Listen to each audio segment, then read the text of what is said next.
Hey friends, if you like the Nexus Podcast, the best way to continue the learning is to join our community. There are 3 ways to do that. First, you can join the Nexus Pro membership. It's our global community of smart building professionals. We have monthly events, paywall deep dive content, and a private chat room, and it's just $35 a month. Second, you can upgrade from the Pro membership to our courses offering. It's headlined by our flagship course, The Smart Building Strategist, and we're building a catalog of courses taught by world-leading experts on each topic under the Smart Buildings umbrella. Third, and finally, our marketplace is how we connect leading vendors with buyers looking for their solutions. The links are below in the show notes, and now let's go on to the podcast. Welcome back to the Nexus Podcast. I'm James Dice, your host. I have my friends Brad and Rosy here with me today. Hello. Hey guys. Hey, how's it going? We're going to talk through 4 things that happened over the last 2 weeks in the smart buildings industry that you should know about, so that when you're walking your dog or commuting, if people still commute, you can get a taste of what's going on in the Nexus Labs community and in the smart buildings industry as a whole. Obviously, as we say every time, the best way to engage with us is probably not here. It's actually to be subscribed to the newsletter, where you'll find all the news, not just one piece in each category. And you'll find our full take on each headline, everything we publish, all of our invites to all of our events. This is really just a taste. And so if you want to not miss out on everything else, head on over to our website and subscribe to our newsletter. Let's talk about what we've been up to a little bit. I've been kind of working with the 2 of you, as you guys know, but people listening to this don't know, is we've had a lot of requests for help with market research. And so it's been an interesting thought exercise. If we were to start to provide that, what would we do? And how would we do it? What's our take on it? And so that's been something we've been tossing around. Building owners have been asking for it. OEMs have been asking for it. Startup vendors have been asking for it. So I guess I'll put a call out to those listening. If you want some help with researching what's going on in the market, whether it be buyer demand or what's going on the vendor side, who your competitors are, what are the latest trends, where's this headed, let us know. Brad, what have you been up to? Speaking of market research, Nexus Marketplace update, that's probably like our database of the most research that we've gathered as a team. We just added something new in there that's cool. We've always had pricing models as something that's part of a vendor's profile, but it was limited to, are they charging recurring, mandatory recurring fees, or are their recurring fees optional? What does their upfront cost look like? We've added another component to that, which is like more about how they're actually charging people. This matters a lot for like software companies. We've seen it a lot in our RFIs. Are they charging based off of the number of users who are using the software? Are they charging based off of the number of data points that are in the software, the number of transactions that have in the software, or the number of transactions that happen in the software?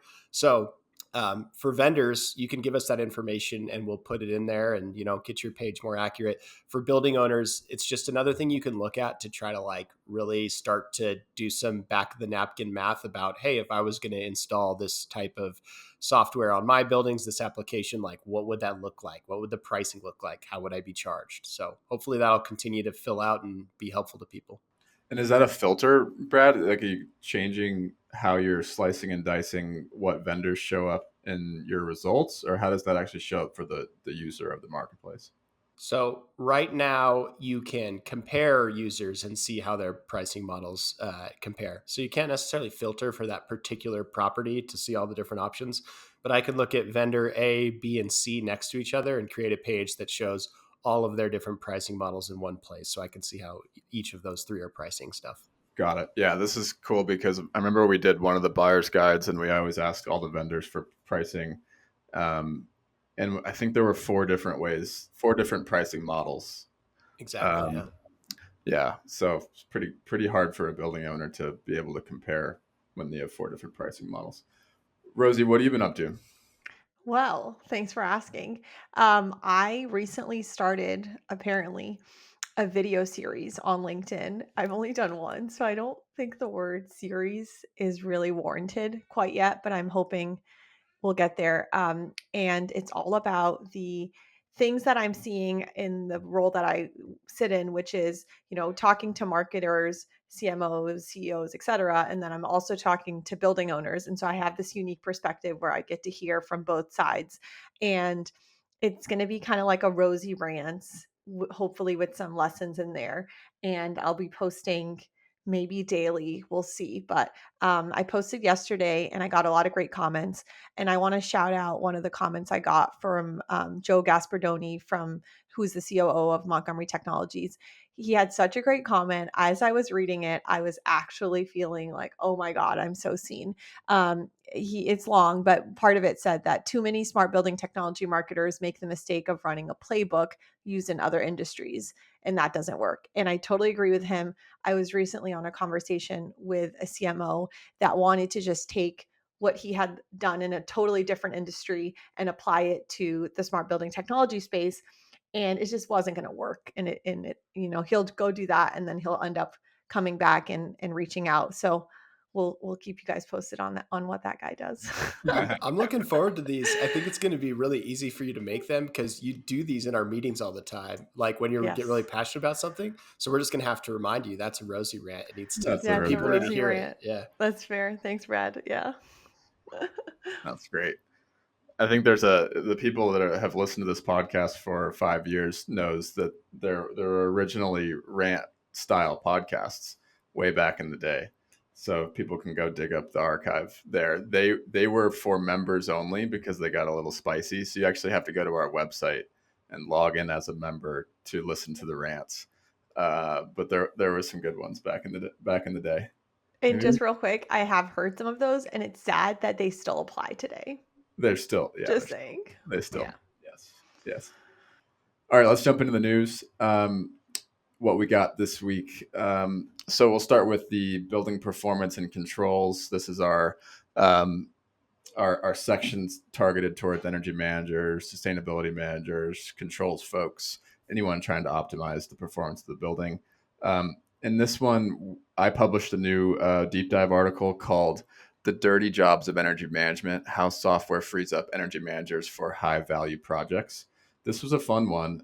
Basically, the thesis is that we talk a lot about visualization and analytics and all the stuff that's sort of like, it's not sexy because it's energy management, but it's sexier features of the software in the energy management world.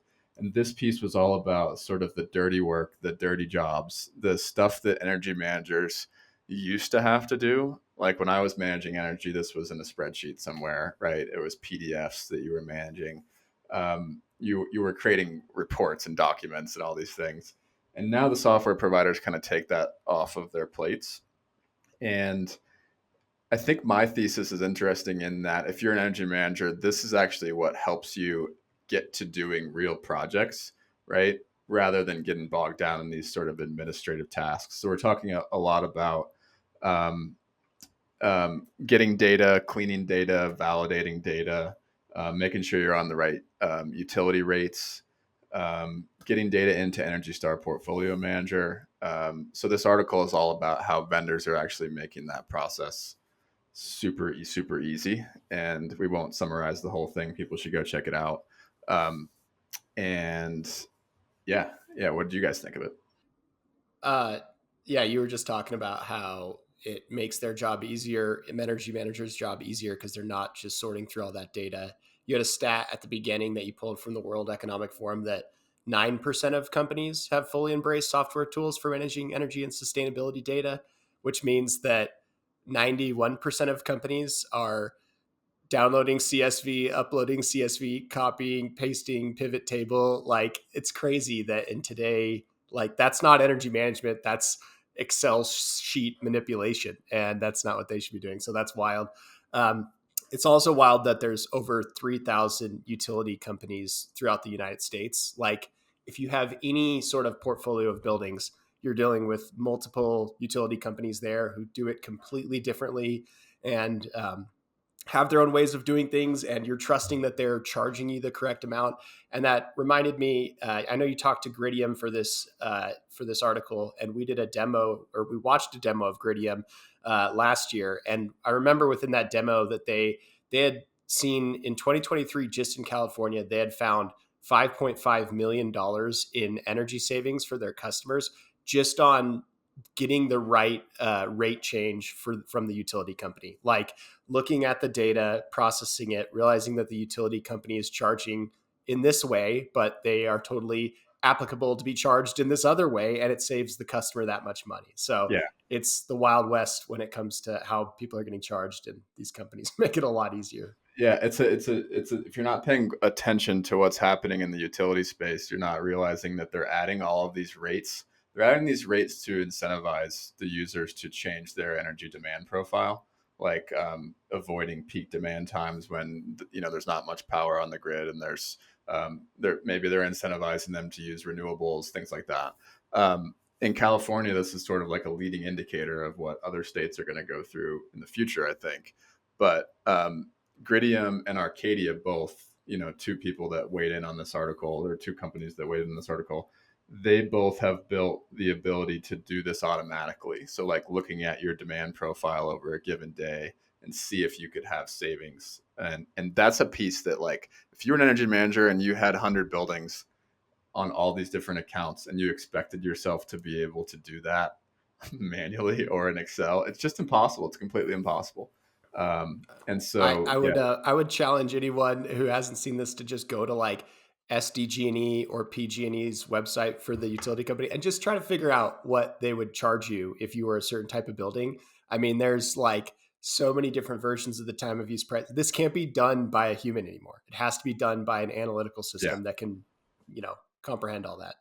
What I was thinking while you all were chatting about this is that obviously not enough building owners have adopted this way of managing their energy. And so I was curious if you all had any thoughts, like why not?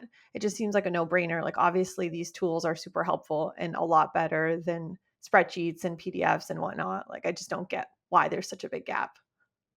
I thought this was one of the most deployed, if you consider this a smart building technology. I thought this was farther along on the adoption curve than the World Economic Forum stat of 9% embracing software tools. Like if you think about some of the more mature startups in our space, I'm not going to name names, but like all of them have a quite a big customer base at this point. So I'm actually surprised of that number.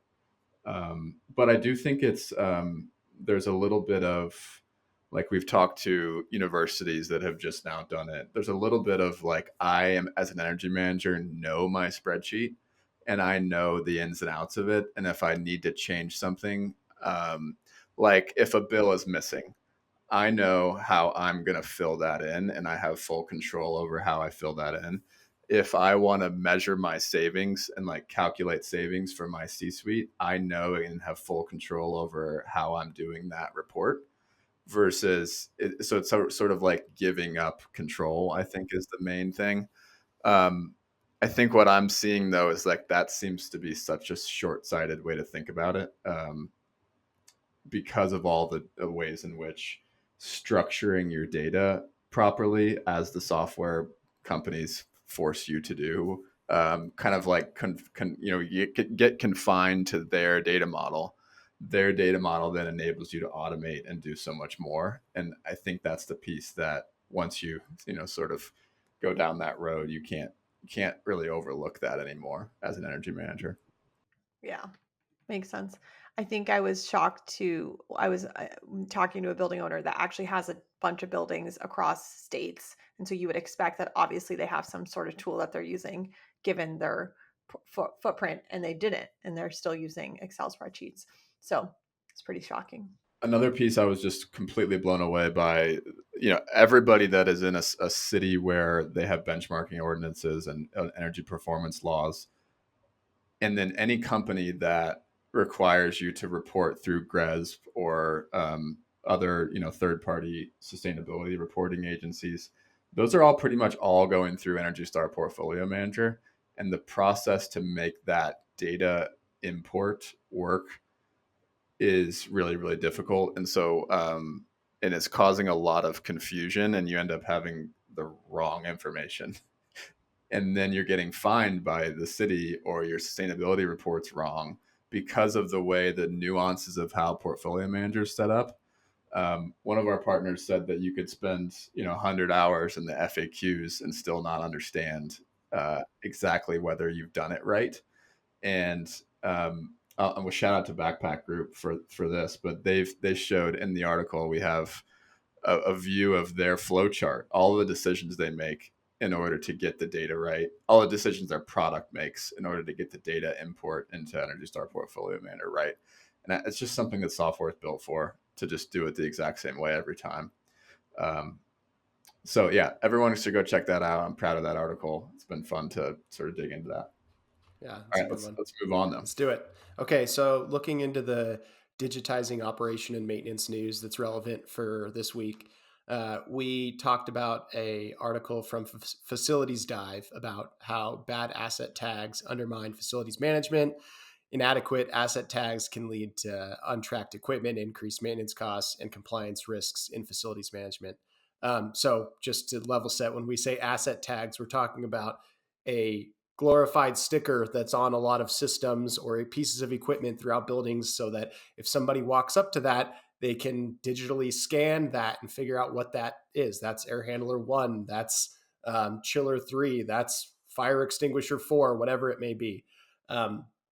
This was pertinent to a lot of stuff that we've been doing because we just did an RFI on maintenance management. And when we talked to building owners about maintenance management, asset tags kept coming up. Actually, this is something that is hot with our building owners: is how on earth do I keep track of all these things that are in my building that are tagged differently, that different people are going to. So building owners absolutely care about this. They care on the equipment system level. I'm talking like HVAC equipment, lighting, things like that, but also just on the standardized building asset level of tables and chairs. And I said fire extinguishers earlier, they care on both of those. But what I was interested in here is when we asked in our maintenance management RFI about asset tagging, almost all of those technology vendors said, yeah, we can help with that. We have a great QR code, or we have a great barcode that we'll put on there.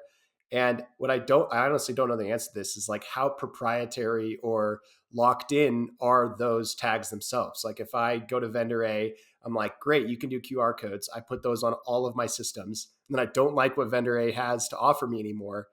Can I still use those QR codes? Or is that a whole, swap out if I want to change? So I'm not sure. That's an interesting one that I'd love to talk to a building owner or a vendor about if they've had to deal with that in the past. What did you think, James? I thought it was interesting. I hadn't thought about, everyone's seen just go up to an air handler and see someone has taken a thick Sharpie and just written air handler AHU-1 on it. That's an asset tag, right? But what this article was about was what materials should you be using so that over time that thing doesn't get worn off, and then now you don't have an asset tag. So a Sharpie probably gets worn off, or someone crosses it out and writes air handler 1A at some point when they, everybody's seen all of that. So they were talking about what materials they use, but I'm with you, Brad. I think the more interesting thing is, how does that actually show up in your tech stack? So that's a device layer piece of your device that you're adding to the device so that you can better access the digital representation of that device somewhere else. But what you're saying, Brad, is interesting because it goes straight to the application layer. So if you use a CMMS provider and that takes you into the CMMS, that's great. But now you have to, when you change out your CMMS, which people rarely do, you would then need to change out all those QR codes, right? Yeah. And so I think it gets back to what we talked about in the buyer's guide to maintenance management software is, at what point do building owners start to think about separating the data layer piece of your asset tagging from the application layer? And I think it's just a building, we talked about this a few weeks ago. It's a building owner by building owner discussion. How do I want to set up my stack?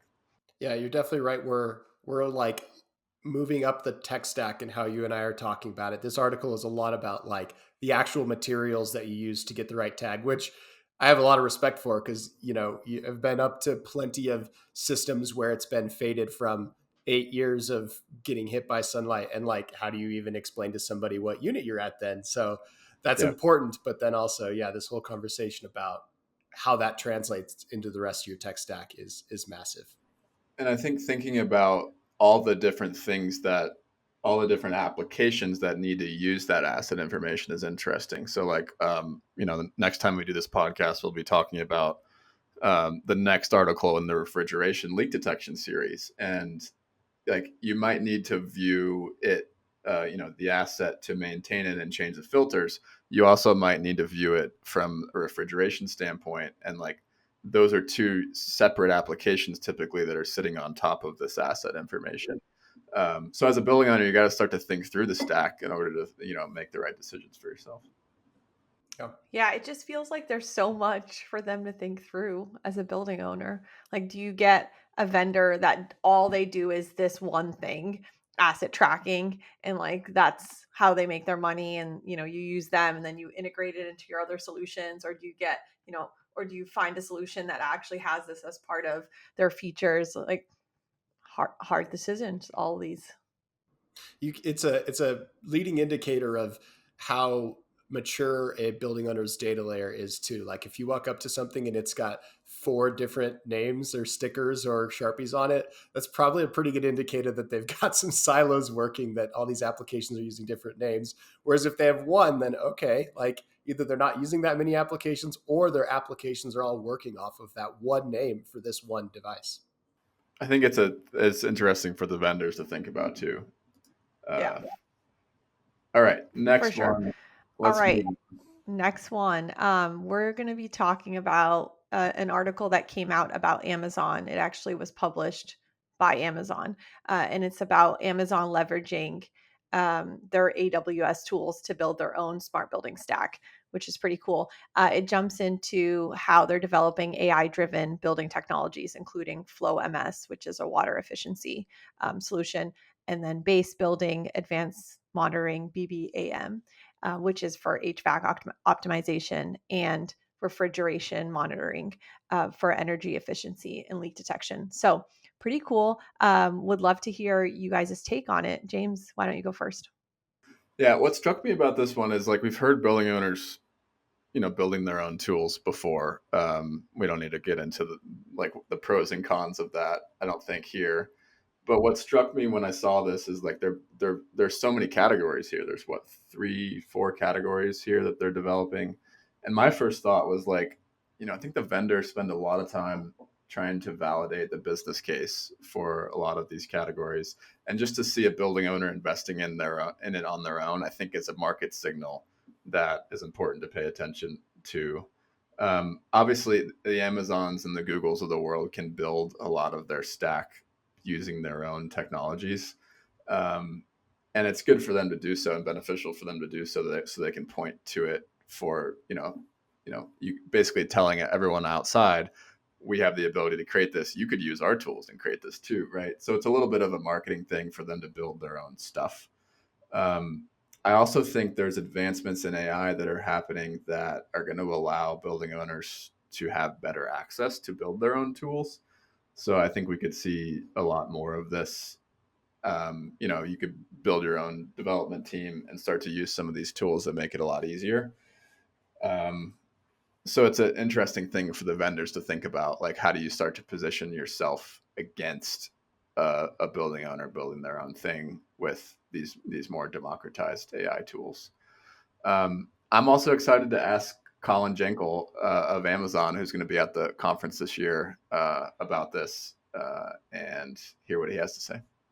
Yeah, you said it well that these bigger companies, Amazon, Google, they're frequently building out their own tools and trying to figure out like what do other building owners learn from that. Well, you can't always build out your own tools. Like that's something that just like the top tech companies are doing, but you can see what they're finding efficiencies in by what they're building and how it's working for them. So I do think that there's value in other building owners being like, oh, wow, Amazon, Google, they're investing in this on their own. Like, can I figure out a way to do this without building it myself and going and finding that on the market, which I think is commonly possible. In this case, it's kind of FDD. And one example that was in the article was Amazon found a building that was reporting 5 times energy usage. And they're like, what's going on here? And it was actually just the meters that were, reading the energy usage were wrong. And it reminded me of when we were building the buyer's guide to metering. I interviewed Haibo Chen from Bueno Analytics, and I was talking to him about metering. And he went into a deep dive about the importance of accurate metering and how you can trust your meters for FDD, which is something I hadn't really thought about much, but like so much of your fault detection diagnostics is based on what the meter's reporting. So if the meter's wrong, then everything else is wrong.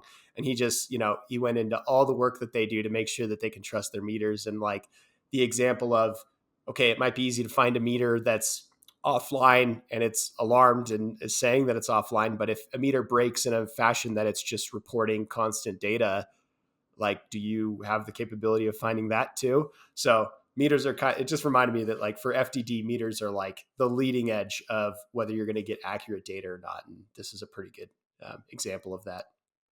Well, what that makes me think of is like there used to be the advantage of the vendor.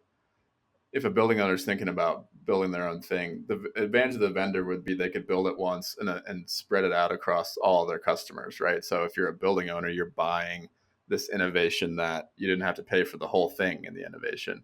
But as the cost of developing software comes down with AI, like that decision gets a little bit more fine margined, I think is interesting. Rosie, what do you think about from a marketing standpoint? I know. I was just thinking about that. I mean, I think it's pretty awesome that they are like can sort of use their own tools to create something that they will then use on a bigger level. And so I think that speaks volumes to who they are and what their capabilities are. So I think there's a really cool like brand story there that we built this and then we're building on top of it and we're leveraging our own technology. So I think it's pretty awesome. All right, last one. Let's go to workplace experience. So by the time this this podcast comes out, I will have written a new article, and it's been interesting on workplace experience, and it's been interesting kind of adding that as another topic that we're covering because I'm beginning introduced to new people. Like I met, I haven't told you guys this yet. Even I met LinkedIn's workplace research head yesterday. And so it's just been interesting kind of getting into that world and understanding how all the stuff that we talk about in the tech stack ends up showing up for tenants and occupiers. So this article was a research study published by Schneider Electric, I believe.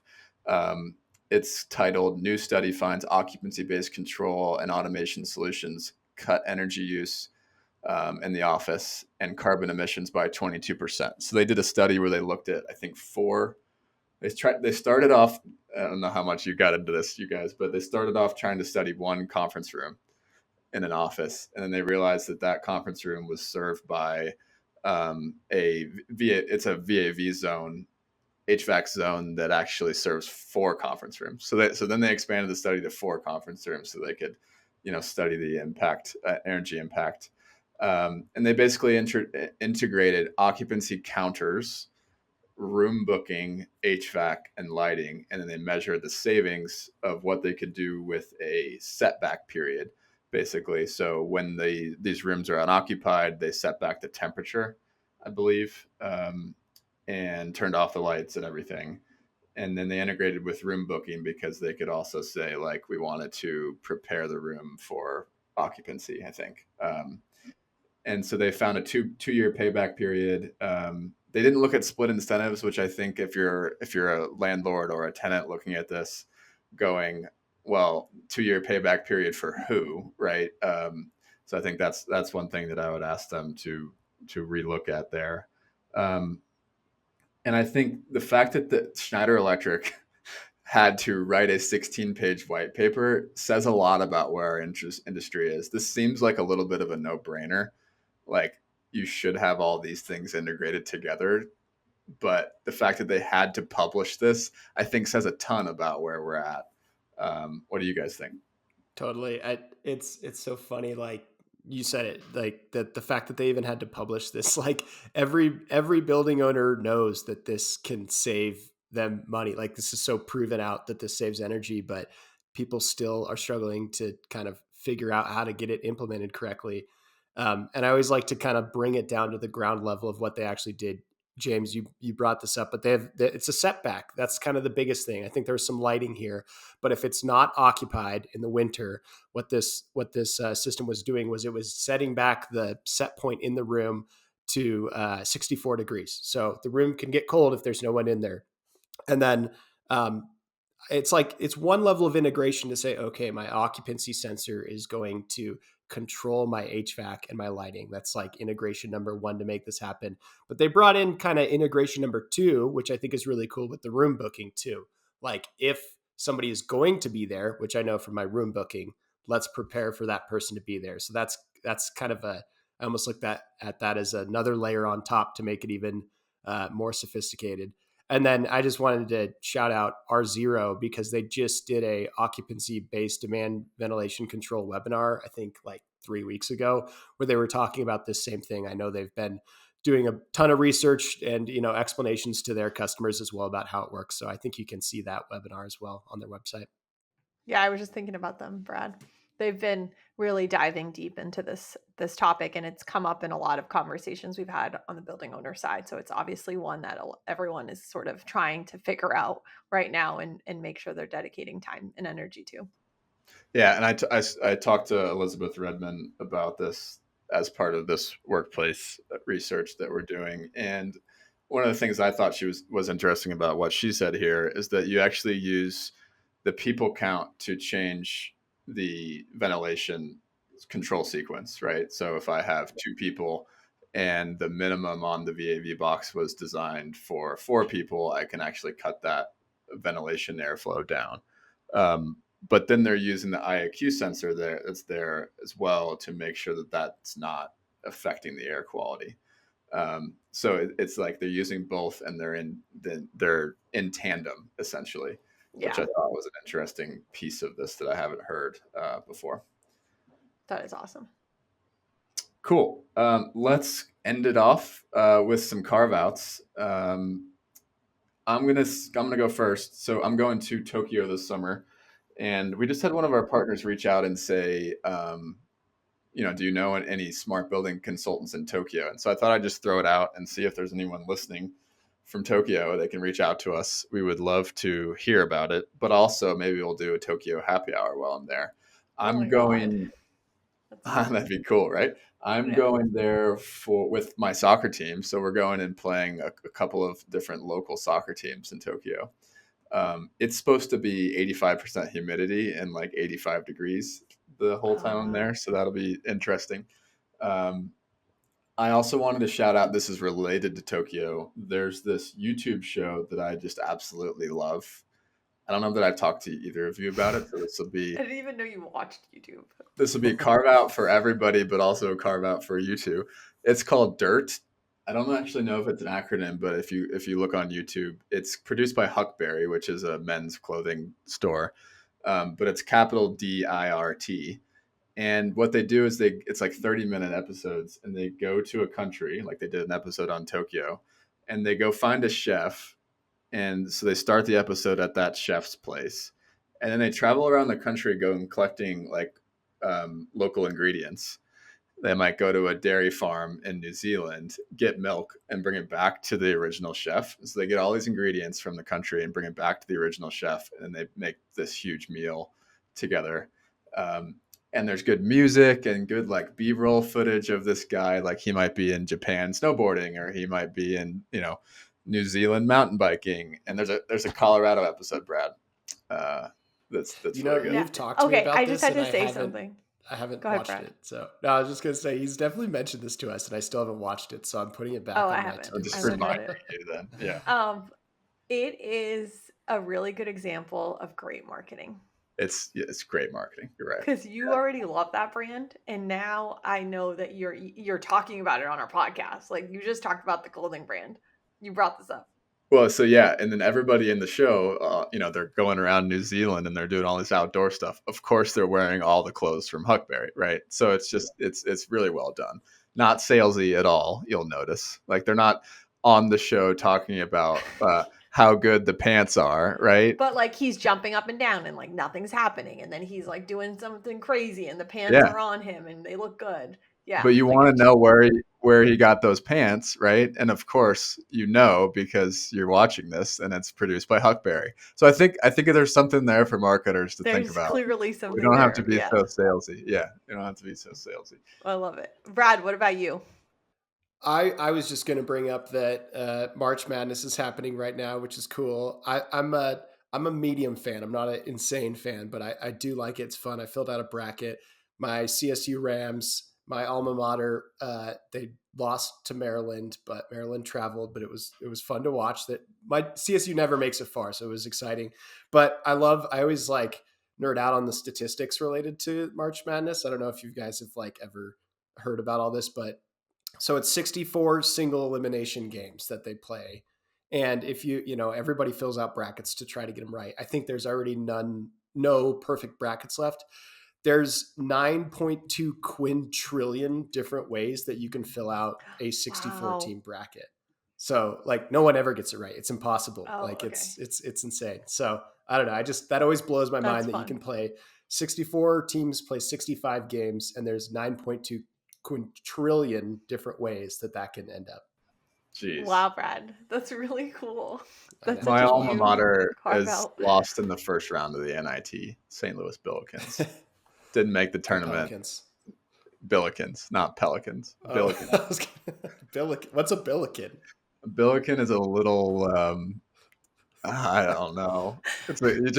People Google it. Just Google it. I was immediately concerned that St. Louis had Pelicans as their like. There's not Pelicans. It's even worse though, Brad. What's a Pelican? It's like when one of the teams gets like acquired and then they move across the country and then their mascot makes no sense from where they're. Yeah, that's true. The Utah Jazz. That's not this. It's like a little good luck gnome thing. I don't even know how to describe it. Rosie, what's your carve out? All right, I don't know if this qualifies as a carve out, but guess what? I don't care. All right, I have to talk about this. So I recently got these garlic salty walnuts. They're so good. Oh my god. Are you gonna hold them up right now? Nice. Makes the cut. The fact that makes the cut says a lot about you. I know. Oh my god. They're so good though. Like on a real note, you all should try them, buy them. They're started by these two brothers, Caleb and Austin, and you got to support them. They're small business. I don't have these at my local Whole Foods. Order them online. People are gonna have to order them online. They're really good. They're worth it. They're literally worth it. Sounds good. Okay, and then the last thing, which is more of a shout out than a carve out, is I had an awesome dinner last week with Mandy and Lauren from our community, Lauren Long, and it was all Mandy Whedon, yeah. And it was such a great kind of dinner to bring people together in where I am, which is in the DC area. And Darlene Pope was there. We had a bunch of great people. So we'll be doing that every so often. So feel free to reach out if you're in the DC area and want to be included. Awesome. All right, let's close this off. See you all again in 2 weeks. Okay, friends, thank you for listening to this episode. As we continue to grow our global community of changemakers, we need your help. For the next couple of months, we're challenging our listeners to share a link to their favorite Nexus episode on LinkedIn with a short post about why you listen. It would really, really help us out. Make sure to tag us in the post so we can see it. Have a good one.